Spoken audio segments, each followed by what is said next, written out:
Okay, so what we're going to go through now is stretching and flexibility. One of the key criteria to be flexible is to have stretchable muscles. And now there's, I'm going to go really technical here, but That's okay.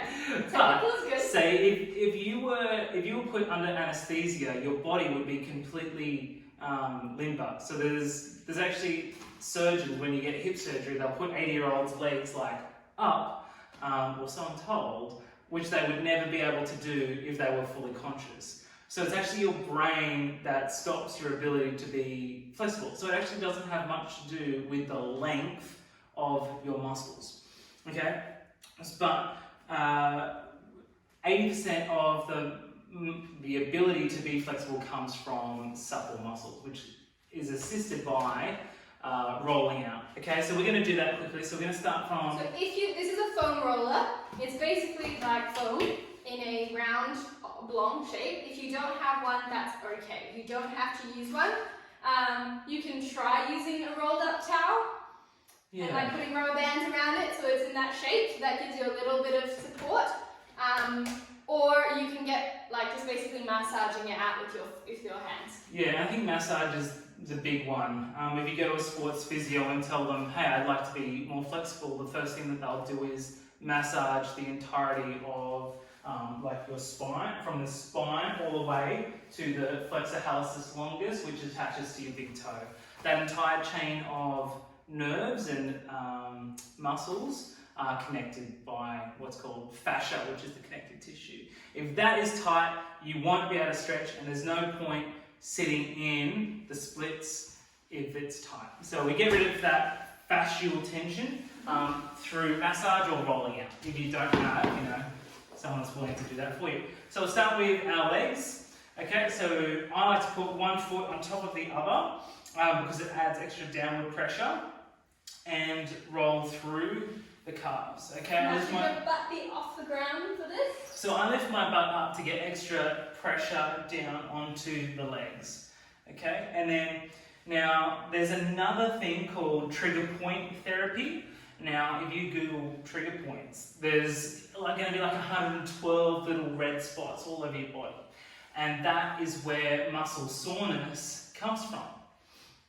So when I roll out, I imagine myself rolling over these little ones, and they're generally at the top and bottom of every muscle. Okay, so now I'm moving on to my hamstrings.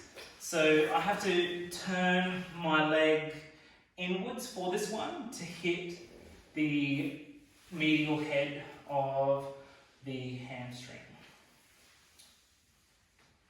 Okay, now rolling through the center. So if you don't have one of these, what you could do is just use your hands to really massage those areas.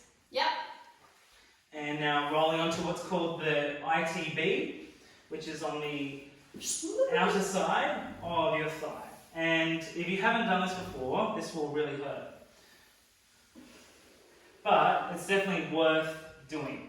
If you get good at rolling out, your chances of injury, having supple muscles that are strong, decreases astronomically. Okay, so now we're switching sides. And Ryan, how many times should you try and roll back and forth on each area?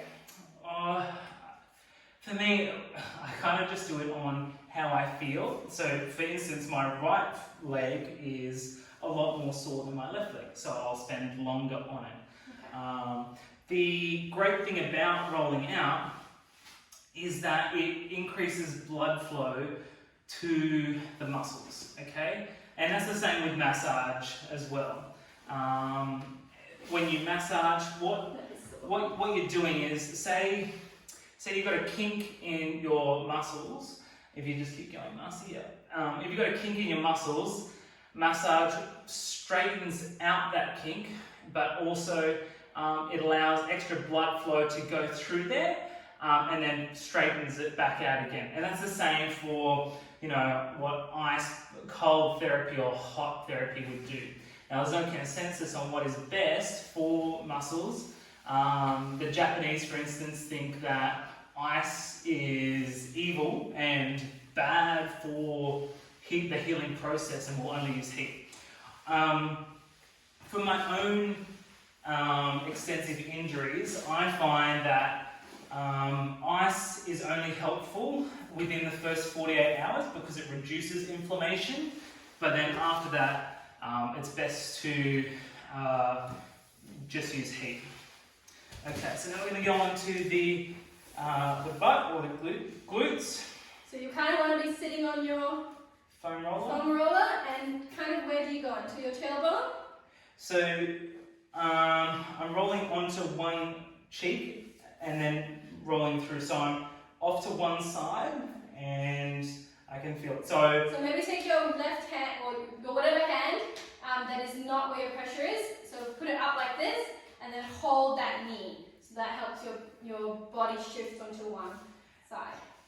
yeah, and I think another thing with foam rolling is that we don't roll over joints. So you wouldn't roll over your knee, for example. Like under the knee, you mean? Well, Or over? over the knee, yeah, over So you want to roll joints. over top joints. Yeah. So joints are wherever you have connected. So like your ankle, your knee, your hip, your elbow, all those kind of connected that move stuff. So now we're going to go onto the back, and you would roll with your hands up. Oh, feels good. And allow it to sit in your lower back. Okay, so lower back again.